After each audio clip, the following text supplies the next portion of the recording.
আসসালামু আলাইকুম বন্ধুরা, আশা করি সকলেই আল্লাহর রহমতে ভালো আছেন। আজ আমি আপনাদের সামনে হাজির হয়েছি international organization for migration IOM NGO-তে কিভাবে personal history form fill up করবেন তার সম্পূর্ণ টিউটোরিয়াল নিয়ে। আপনারা সকলেই অবগত আছেন, IOM কর্তৃক একটি নার্সিং নিয়োগ বিজ্ঞপ্তি প্রকাশিত হয়েছিল। মাইগ্রেশন হেলথ নার্স পদে 29 তারিখে নিয়োগ বিজ্ঞপ্তি প্রকাশিত হয়েছে এবং আবেদনের শেষ তারিখ 12 জুন 2022। এখানে আবেদনের জন্য যেসব ডকুমেন্টসগুলো মেইলে অ্যাটাচ করতে হবে তার মধ্যে একটি হচ্ছে পার্সোনাল হিস্ট্রি ফর্ম। এই পার্সোনাল হিস্ট্রি ফর্মটি আপনারা কিভাবে ফিল আপ করবেন তারই সম্পূর্ণ টিউটোরিয়াল আজকে দেখাবো এবং এই পার্সোনাল হিস্ট্রি ফর্মটি আপনারা কোত্থেকে ডাউনলোড করবেন সেটিও আমি বিস্তারিত দেখাবো। এই পার্সোনাল হিস্ট্রি ফর্মের লিংক দেওয়া থাকবে ভিডিও ডেসক্রিপশনে। আপনারা ভিডিও ডেসক্রিপশন থেকে লিংকটি কালেক্ট করে আপনারা সরাসরি ডাউনলোড করতে পারবেন। তো আমরা কথা না বাড়িয়ে দেখে নিই কিভাবে পার্সোনাল হিস্ট্রি ফর্মটি ফিল আপ করতে হয়। ভিডিওটি না কেটে সম্পূর্ণ ভিডিও দেখার চেষ্টা করবেন, তাহলে পার্সোনাল হিস্ট্রি ফর্ম সম্পর্কে আপনাদের সম্পূর্ণ একটি ধারণা চলে আসবে। আপনাদের সুবিধার্থে খালি করে যে ইনফরমেশনগুলো বসবে সেই ইনফরমেশনগুলোকে আমি রেড মার্ক করে দিয়েছি যেন আপনারা খুব সহজেই বুঝতে পারেন। তো সবার প্রথমেই আমরা দেখে নিই, এখানে পার্সোনাল হিস্ট্রি ফর্মের ডান পাশে ছবির একটি জায়গা রয়েছে। ডান পাশে ছবির একটি জায়গা থাকবে যেখানে আপনাকে অ্যাটাচ ফটোগ্রাফ হিয়ার, এখানে এটা লেখা থাকবে। আপনি এখানে আপনার ছবিটি এখানে অ্যাড করে দিবেন। এরপরে আসছে নামের পার্টটি, ফার্স্ট নেম এবং মিডল নেম। আপনার নামকে দুভাগ করে আপনি এখানে বসিয়ে দিবেন। আমি ফৌজিয়া আবিদা দিয়েছি, আপনি এমডি রুহুল আমিন, এমডি রুহুল প্রথমে বসবে, আমিন পরে বসবে, এভাবে আপনি দিতে পারেন। মিডল নেম আপনারা অ্যাভয়েড করতে পারেন। List any other name used, এখানে আপনারা এনএ দিয়ে দিবেন। এরপর পার্মানেন্ট অ্যাড্রেস, এখানে আপনাদের ভিলেজ থেকে শুরু করে ডিস্ট্রিক্ট পর্যন্ত ফুল ইনফরমেশন দিবেন। ভিলেজের নাম, এরপর পোস্ট অফিসের নাম, সাথে পোস্ট অফিসের কোড। পোস্ট অফিসের কোডটি আপনারা আপনাদের এনআইডি কার্ডের পিছনে পেয়ে যাবেন। এরপর আপনার থানা বা উপজেলার নাম, এরপরে ডিস্ট্রিক্টের নাম আপনারা এভাবে সিরিয়াল ওয়াইজ দিয়ে দিবেন, ভিলেজ, পোস্ট অফিস, উপজেলা এবং ডিস্ট্রিক্ট। এরপর টেলিফোন নাম্বার আপনার নিজে যেটি ইউজ করেন সেটি আপনি আপনার ফোন নাম্বারটি এখানে দিয়ে দিবেন। এরপর 3 নম্বর পার্টে প্রেজেন্ট রেসিডেন্সের পার্ট। এখানে পার্মানেন্ট অ্যাড্রেসে আপনি যে অ্যাড্রেসটি ইউজ করেছেন আপনি চাইলে সেম অ্যাড্রেস প্রেজেন্ট রেসিডেন্সে অ্যাড করতে পারেন, অথবা আপনি চাইলে ডিফারেন্ট অ্যাড্রেস এখানে অ্যাড করতে পারেন। এখানে বাড়তি কান্ট্রি নেমটি অ্যাড করতে হবে, বাকি সবগুলো ঠিক থাকবে। নেমের সিরিয়ালগুলো ঠিক থাকবে, যেমন ভিলেজ আসবে আগে, এরপর পোস্ট অফিস, উপজেলা এবং ডিস্ট্রিক্ট আসবে। সিরিয়াল ওয়াইজ আপনারা এভাবে লিখতে পারেন। এরপর হচ্ছে আপনি এই এরিয়াতে, অর্থাৎ আপনার যে প্রেজেন্ট অ্যাড্রেসটি শো করছেন এই এরিয়াতে আপনি কতদিন থেকে বসবাস করছেন বা কত তারিখ থেকে বসবাস করছেন। আমি একটি তারিখ অ্যাজ ইউজুয়াল দিয়ে দিয়েছি, আপনি চাইলে এই তারিখটি আপনি আপনার মতো করে দিতে পারেন। আর এখানে আপনি কতদিন বসবাস করছেন আপনি এখানে কন্টিনিউইং দিয়ে দিতে পারেন। আপনি যদি এখানে এখনো বসবাস করে থাকেন টেলিফোন নাম্বারটি আপনারা অ্যাভয়েড করতে পারেন, অথবা আপনারা চাইলে আপনাদের আগের যে টেলিফোন নাম্বারটি দিয়েছেন সেটি আপনারা এখানে দিয়ে দিতে পারেন। এরপর আসছে ইমেল অ্যাড্রেসের পার্টি। আপনার নিজের ইমেল অ্যাড্রেসটি আপনি এখানে দিয়ে দিবেন। যদি আপনার ডাবল ইমেল অ্যাড্রেস থেকে থাকে সেক্ষেত্রে আপনি এখানে দিতে পারেন, অথবা যদি না থেকে থাকে আপনি এখানে এনএ দিয়ে দিবেন। এরপর হচ্ছে 4 নাম্বার প্লেস অফ বার্থ, আপনি কোন জায়গায় জন্মগ্রহণ করেছেন, আপনার যে ডিস্ট্রিক্ট ছিল আপনি কোন ডিস্ট্রিক্টে জন্মগ্রহণ করেছেন জন্মস্থানটি লিখে দিবেন। ডেট অফ বার্থ আপনার জন্ম তারিখ লিখে দিবেন। সিটিজেনশিপ অ্যাট বার্থ, আপনি কি বাই বার্থ বাংলাদেশি কিনা আপনি এখানে ইয়েস দিয়ে দিবেন। এবং প্রেজেন্ট সিটিজেনশিপ, আপনি এখন বর্তমানে কোন দেশের নাগরিক সেটি আপনি এখানে উল্লেখ করে দিবেন, বাংলাদেশি। এরপর আসছে passport or identify card number. যেহেতু পাসপোর্ট সবার থাকে না, এনআইডি কার্ড সবার আছে, সেহেতু আপনি এখানে এনআইডি লিখে দিবেন। এখানে এনআইডি লিখে দিয়ে আপনার এনআইডি নাম্বারটা লিখে দিবেন। ডেট অফ ইস্যু, এনআইডি কার্ডের মধ্যে আপনার এনআইডি কার্ড কবে ইস্যু করা হয়েছে সেটি লেখা আছে।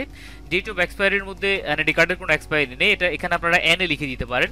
প্লেস অফ ইস্যু, আপনাকে কোন জায়গায় এনআইডি কার্ডটি ইস্যু করা হয়েছে এটিও এনআইডি কার্ডের মধ্যে আছে, আপনি আপনার নিজ জেলার নাম লিখে দিবেন। এরপরে পরবর্তীতে আপনি আপনার দেশের নাম লিখে দিবেন বা বাংলাদেশ লিখে দিবেন। এরপর আসছে 5 নম্বরে সেক্সের ক্ষেত্রে, এখানে চেকবক্স দেওয়া আছে। আপনি যদি মেল হয়ে থাকেন তাহলে এখানে ক্লিক করে দিবেন, আর যদি আপনি ফিমেল থেকে থাকেন তাহলে ফিমেলের চেকবক্সে ক্লিক করে দিবেন। বা এটি আপনারা যখন হাতে ফিল আপ করবেন সেক্ষেত্রে আপনারা টিক চিহ্ন দিয়ে দিতে পারেন। ম্যারিটাল স্ট্যাটাসের ক্ষেত্রে সিঙ্গেল অর ম্যারিড, আপনি যেটি হয়ে থাকেন সেটি আপনি এখানে টিক চিহ্ন দিয়ে দিবেন। ম্যারিড হলে ম্যারিডের টিক চিহ্ন দিবেন, সিঙ্গেল হলে সিঙ্গেলের টিক চিহ্ন দিয়ে দিবেন। আর যদি কম্পিউটারাইজড করেন তাহলে এখানে চেকবক্স দেওয়া আছে, এখানে ক্লিক করলে চেকবক্সের মধ্যে একটি মার্কিং চলে আসবে। এরপর আসছে হ্যাভ ইউ এনি ডিপেন্ডেন্টস, আপনার উপরে আপনার পরিবারের কতজন লোক ডিপেন্ড করতেছে আপনি এখানে বিস্তারিত তাদের নাম, বয়স ইত্যাদি লিখতে পারবেন। সবার প্রথমে ইয়েসে ক্লিক করবেন বা ইয়েসে টিক চিহ্ন দিয়ে দিবেন। এরপর আপনি নামগুলো সিরিয়াল ওয়াইজ দিবেন, তাদের বয়স কত এবং তাদের সাথে আপনার রিলেশনশিপ কি সেটি আপনি এখানে উল্লেখ করে দিবেন। আমি এখানে 3 জন লোকের নাম, মায়ের নাম, বাবার নাম এবং বোনের নাম উল্লেখ করে দিয়েছি। আপনারা চাইলে আপনাদের ওয়াইফের নাম, নিজেদের বাচ্চাদের নাম বা আদার্স আনুষঙ্গিক যদি ভাই থেকে থাকে, চাচা থেকে থাকে, আপনারা সেগুলোও এখানে বিস্তারিত লিখতে পারবেন। এখানে অনেকগুলো ঘর দেওয়া আছে, আপনারা এই বিস্তারিত এখানে লিখতে পারবেন। এরপর আসছে 8 নম্বরে ল্যাঙ্গুয়েজের party, list of mother tongue first, অর্থাৎ বাংলা সবার আগে আপনি লিখবেন। আমি এখানে হাতে লিখে দিয়েছি, এগুলো আপনারা ফাঁকা পাবেন, একদম ফ্রেশ খালি ঘর পাবেন, আপনারা এখানে হাতে লিখতে হবে বা কম্পিউটারে লিখতে হবে। সবার প্রথমেই লিখবেন বাংলা, মাদার টাং লিখে দিবেন, এটা আপনার মাদার ল্যাঙ্গুয়েজ। এখানে এক্সিলেন্ট, গুড, পুয়ার এগুলো পার্ট করা আছে। আপনি এই বাংলা ভাষায় কীরকম এক্সপার্ট, এক্সিলেন্ট দিয়ে দিবেন। রাইটিংয়ে কীরকম এক্সপার্ট, এক্সিলেন্ট দিয়ে দিবেন। স্পিকিংয়ে কীরকম এক্সপার্ট, এক্সিলেন্ট দিয়ে দিবেন। এর পরবর্তী ভাষা আসবে ইংলিশ। ইংলিশে আপনি আপনার দক্ষতা কীরকম আপনি এখানে বিস্তারিত দিবেন। কম্পিউটারাইজড করলে আপনি এখানে এই চেকবক্সগুলো পেয়ে যাবেন। আর যদি আপনি হাতে লিখেন এখানে টিক চিহ্ন দিয়ে দিবেন। যে ঘরে আপনার দক্ষতা এক্সিলেন্ট হলে এক্সিলেন্টের ঘরে আপনি টিক চিহ্ন দিয়ে দিবেন। এরপর আপনি চাইলে আরও ভাষা এখানে অ্যাড করতে পারেন, স্প্যানিশ অথবা হিন্দি, আপনি এখানে আরবি, উর্দু এগুলোও ইউজ করতে পারেন।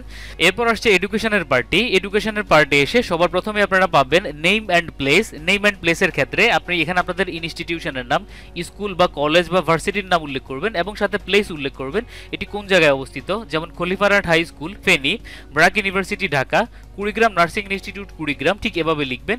এরপর হচ্ছে টাইপ, এটি আসলে কী ধরনের প্রতিষ্ঠান, যেমন হাই স্কুলের ক্ষেত্রে হাই স্কুল লিখে দিলাম, কলেজের ক্ষেত্রে কলেজ লিখে দিলাম, নার্সিং ইনস্টিটিউটের ক্ষেত্রে নার্সিং ইনস্টিটিউট লিখে দিলাম এবং ইউনিভার্সিটির ক্ষেত্রে ইউনিভার্সিটি লিখে দিলাম। এর পরের পার্ট যেটি ইয়ার্স অ্যাটেন্ডেন্ট, আপনি কত বছর ওই বিদ্যালয়ে অথবা ওই কলেজে বা ওই ভার্সিটিতে অধ্যয়নরত ছিলেন সেটি আপনি এখানে উল্লেখ করে দিবেন, আপনার সময়কাল উল্লেখ করে দিবেন। এরপর আসছে সার্টিফিকেশনের পার্টি। এখান থেকে আপনি কী কী সার্টিফিকেট বা কী কী ডিগ্রি পেয়েছেন সেটি আপনি এখানে উল্লেখ করে দিবেন। হাই স্কুলের ক্ষেত্রে সেকেন্ডারি স্কুল সার্টিফিকেট, কলেজের ক্ষেত্রে হায়ার সেকেন্ডারি স্কুল সার্টিফিকেট এবং নার্সিং ইনস্টিটিউটের ক্ষেত্রে diploma in nursing science and midwifery. কেউ যদি বিএসসি সম্পন্ন করে থাকেন, আমি জাস্ট একটা এক্সাম্পল দিলাম, এখানে ডিপ্লোমা উল্লেখ করেছি, বিএসসি উল্লেখ করেছি, যার জন্য যেটি প্রযোজ্য আপনারা সেটি দিয়ে দিবেন। যেমন ব্র্যাক ইউনিভার্সিটি ঢাকা, আমি এখানে ইউনিভার্সিটি উল্লেখ করেছি, তো সেখানে আমি লিখেছি বিএসসি ইন নার্সিং 4 ইয়ার্স। অবশ্যই ইয়ার্সগুলো পাশ দিয়ে লিখে দিবেন। এরপরে যে পার্টি রয়েছে এটি হচ্ছে indicate speed in word per minute. এটি আসলে কম্পিউটার স্কিলের উপর ইঙ্গিত করছে আপনার কম্পিউটার স্কিল কীরকম, আপনি শর্ট হ্যান্ডে কত বাংলায় পার মিনিটে, ইংলিশে কতটুকু লিখতে পারেন, বা এখানে আরও কয়েকটি ভাষা তারা নিজেরা লিখে দিয়েছে, যেমন ফ্রান্স, স্প্যানিশ এগুলো তারা নিজেরা লিখে দিয়েছে এবং আপনার লেখার জন্য আদার ল্যাঙ্গুয়েজের আরও কয়েকটি ঘর করে দিয়েছে। আপনি যদি এই নির্দিষ্ট যে ভাষাগুলো এখানে লেখা আছে এর বাইরে কোনো ভাষাতে আপনার দক্ষতা থেকে থাকে আপনি সেগুলো এখানে ঘরওয়াইজ লিখতে পারবেন। যেমন আমি শর্ট হ্যান্ড ইংলিশে লিখেছি 15 word per minute, typing speed লিখেছি 28, আপনি এখানে আপনার মতো করে লিখে দিতে পারেন। অনেকেই আছেন কম্পিউটারের এক্সপার্ট, আপনারা আপনাদের মতো করে এখানে লিখে দিতে পারেন। যারা কম্পিউটারের প্রাইমারি লেভেলের টাইপিং বা প্রাইমারি লেভেলের ধারণা যাদের আছে কম্পিউটারে, আপনারা চাইলে এখানে 20, 22, 25 এরকম দিয়ে দিতে পারেন। এরপর আসছে বাংলার পার্টি, আমি এখানে বাংলা হাতে লিখে দিয়েছি, এই ঘরগুলো দেওয়া ছিল, আপনি বাড়তি এখানে লিখতে পারবেন। বাংলার ক্ষেত্রে আমি 25, 28 দিয়ে দিয়েছি, আপনি চাইলে এখানে আরও বেশিও দিতে পারেন, আবার আরও কমও দিতে পারেন। এরপরে 11 নম্বর রয়েছে, 11 নম্বর আপনারা এনে দিয়ে দিতে পারেন আপনারা সামাজিক কোনো কার্যকলাপ বা সামাজিক কোনো প্রতিষ্ঠানের সাথে আপনারা জড়িত কিনা। 12 নম্বর যেটি রয়েছে list of activities in civics, public, international affairs, এখানেও আপনারা এনে দিয়ে দিতে পারেন, এটিও দরকার নেই। এরপর 13 নম্বরে রয়েছে for what kind of work do you wish to be considered, আপনি কি পদের জন্য এই ফর্মটি ফিল আপ করছেন বা আপনি কি পদের জন্য আবেদন করছেন আপনি এখানে লিখে দিবেন। Full stop migration health nurse, আমরা জানি মাইগ্রেশন হেলথ নার্স পদেই মূলত নিয়োগ বিজ্ঞপ্তি প্রকাশিত হয়েছে। এরপর যে পার্টি রয়েছে are you willing to accept A post required travel, এখানে যে 3টি ভাগ রয়েছে এ বি সি, সবগুলোতে আপনারা ইয়েস ইয়েস দিয়ে দিবেন। এখানে আপনি যে পোস্টে আবেদন করছেন সেই পোস্টে ট্রাভেল করতে আপনি ইচ্ছুক কিনা, would you accept short term employment, আপনি কি এখানে কন্ট্রাকচুয়ালি কাজ করতে ইচ্ছুক কিনা, would you accept emergency field assignment at short notice, এইগুলো সবগুলো আপনি ইয়েস ইয়েস দিয়ে দিতে পারেন। এরপরে 15 নম্বরে রয়েছে in the event of you being selected how much notice would you need before appointment, appointment দেওয়ার কতদিন আগে আপনাকে জানাতে হবে, আমি এখানে 3 ডেজ দিয়ে দিয়েছি, আপনারা চাইলে 7 ডেজ, 5 ডেজ বা আপনারা ইনস্ট্যান্টও লিখে দিতে পারেন। এরপরে যেটি রয়েছে have you any objection to making inquire of your present employer, আপনি এখানে নো দিয়ে দিতে পারেন, এটি দরকার নেই, নোতে আপনি চেকবক্সে ক্লিক করে দিবেন। এরপর আসছে 17 নম্বরে যেটি আপনার এমপ্লয়মেন্ট হিস্ট্রি, অর্থাৎ আপনি এর আগে প্রিভিয়াস অর্গানাইজেশনে যে কাজগুলো করেছেন তার একটি প্রতিচ্ছবি এখানে আছে, এখানে আপনি এই ফর্মটি ফিল আপ করতে হবে। প্রথমেই রয়েছে present or most recent occupation, এখানে এক্সপিরিয়েন্স শো করার জন্য এখানে 3 থেকে 4টি কলাম দিয়েছে, আপনারা চাইলে যাদের একটি মাত্র এক্সপিরিয়েন্স রয়েছে তারা একটি ঘর ফিল করে দিবেন, যাদের একাধিক এক্সপিরিয়েন্স রয়েছে আপনারা চাইলে একাধিক এক্সপিরিয়েন্স শো করতে পারবেন, অথবা কেউ যদি চান 3-এর অধিক এক্সপিরিয়েন্স শো করবেন, 3-এর অধিক হসপিটালের নাম শো করবেন, সেক্ষেত্রে আপনারা ফর্মগুলোকে আরও বেশি ইনসার্ট করে নিতে পারেন, আরও এক্সপিরিয়েন্স সেখানে শো করতে পারবেন। এখানে 3টি ঘর দেওয়া হয়েছে, তো আমি একটি ঘর ফিল আপ করে দেখিয়েছি, আপনারা পরবর্তী ধাপগুলো ঠিক এভাবেই ফিল আপ করে নেবেন। সবার প্রথমে আসছে ফ্রম, মানে কোন মান্থ এবং কোন ইয়ার থেকে আপনি কাজ শুরু করেছেন এই হসপিটালে, যে হসপিটাল এক্সপিরিয়েন্স এখন শো করছেন, আমি এখানে সেপ্টেম্বর 2020 দিয়েছি। এবং কতদিন পর্যন্ত কাজ করেছেন আমি চিল নাও দিয়েছি, আপনারা চাইলে নির্দিষ্ট ডেট দিতে পারেন। এরপর আছে অ্যানুয়াল এমোলুমেন্ট, এখানে স্যালারির কথা উল্লেখ করতে হবে, অ্যালাউন্স এবং টোটাল অ্যালাউন্স উল্লেখ করতে হবে। এখানে স্যালারি আপনি ইয়ারলি কত স্যালারি পাচ্ছেন সেটি আপনি এখানে উল্লেখ করে দিবেন। আমি 21,000 করে হিসাব করে স্যালারি এখানে 2,52,000 টাকা উল্লেখ করেছি, বিডিটি লিখবেন অবশ্যই। অ্যালাউন্স আমি এখানে এনে দিয়েছি, আপনারা চাইলে অ্যালাউন্স উল্লেখ করতে পারেন, অ্যালাউন্স উল্লেখ করা একটু ঝামেলার ব্যাপার, আপনারা চাইলে এনে দিয়ে দিতে পারেন। টোটাল আপনার পেয়েবল, অর্থাৎ আপনি এক বছরে এই প্রতিষ্ঠান থেকে কত টাকা আপনার স্যালারি হয়, আপনি 2,52,000 টাকা আমি এখানে দিয়ে দিয়েছি, আপনি আপনার মতো করে দিয়ে দিবেন। এরপর আসছে বিজনেস অর অর্গানাইজেশন নেম, হসপিটালের নাম এবং হসপিটালের অ্যাড্রেস কোথায় সেটি আপনি এখানে লিখে দিবেন। আমি ইভারকেয়ার হসপিটাল ঢাকা 1229 দিয়েছি। টাইটেল অফ ইউর পোস্ট, আপনি কোন পোস্টে কাজ করেছেন সেটি আপনি উল্লেখ করবেন, সিনিয়র স্টাফ নার্স পদে। আপনার সুপারভাইজারের নাম, মোবাইল নাম্বার এবং ইমেল অ্যাড্রেস এগুলো আপনি এখানে উল্লেখ করে দিবেন, আমি এখানে বিস্তারিত লিখে দিয়েছি। Name of supervisor including email and phone number, আপনি অবশ্যই নামের পরে মোবাইল নাম্বার এবং ইমেল অ্যাড্রেস অবশ্যই উল্লেখ করে দিবেন। Number and kind of employee supervised by you, আপনি যদি কোনো ম্যানেজারিয়াল পজিশনে না থেকে থাকেন বা ইনচার্জ পজিশনে না থেকে থাকেন তাহলে এনে দিয়ে দিবেন। আর আপনি যদি নার্সিং ইনচার্জ হয়ে থাকেন, আপনার আন্ডারে কতজন নার্স কাজ করেছে আপনি এখানে একটা সংখ্যা বসিয়ে দিবেন। এরপর আসছে personal address during this period, আপনি এই হসপিটালে কাজ করার সময় আপনার পার্সোনাল অ্যাড্রেস কোথায় ছিল, আমি এখানে Evercare hospital Dhaka as usual address যেটি সেটি দিয়ে দিয়েছি। রিজন অফ লিভিং, আপনি যদি একাধিক জব এক্সপিরিয়েন্স শো না করতে চান তাহলে কন্টিনিউইং জব লিখে দিবেন। আর যদি আপনি একাধিক জব শো করেন সেক্ষেত্রে আপনি এখানে রিজন অফ লিভিং আপনি এখানে লিখে দিতে পারেন। এরপর আসছে description of duties and responsibilities, এখানে আমি ডিউটিজ রেসপন্সিবিলিটি 9টি অ্যাড করেছি, আইসিইউর ডিউটিজ রেসপন্সিবিলিটি অ্যাড করেছি। আপনি যে ডিপার্টমেন্টে কাজ করছেন সেই ডিপার্টমেন্টের রেসপন্সিবিলিটিগুলো আপনি এখানে অ্যাড করতে পারেন, আপনার নিজের মতো করে অ্যাড করতে পারেন। আপনার যে ডিপার্টমেন্টে যেমন কেউ ওটিতে কাজ করলে ওটির এক্সপিরিয়েন্স বা ওটির রেসপন্সিবিলিটি এখানে অ্যাড করবেন, ইমার্জেন্সিতে কাজ করলে ইমার্জেন্সি রেসপন্সিবিলিটি অ্যাড করবেন। এখানে আমি যেগুলো উল্লেখ করেছি এগুলো আইসিইউ রেসপন্সিবিলিটি, আপনারা যারা আইসিইউতে কাজ করছেন তারা চাইলে এগুলো কপি পেস্ট করতে পারেন। তো এটি হচ্ছে এমপ্লয়মেন্টের পার্টটি, আপনারা একাধিক এক্সপিরিয়েন্স শো করলে সেম এভাবেই আপনারা ফিল আপ করে দিবেন। এরপরে যে পার্টটি রয়েছে আমরা একটু দেখে নিই। এরপরের পার্টটি হচ্ছে রেফারেন্সের পার্টটি।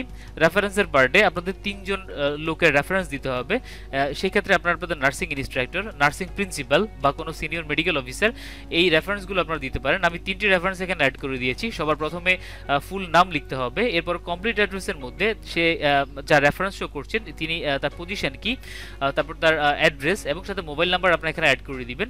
এরপর আপনারা অকুপেশন বসিয়ে দিবেন, এখানে যার নাম দিচ্ছেন তার অকুপেশন কি, নার্সিং ইনস্ট্রাক্টর, নার্সিং প্রিন্সিপাল অথবা সিনিয়র মেডিকেল অফিসার, কনসালটেন্ট এভাবে দিয়ে দিবেন।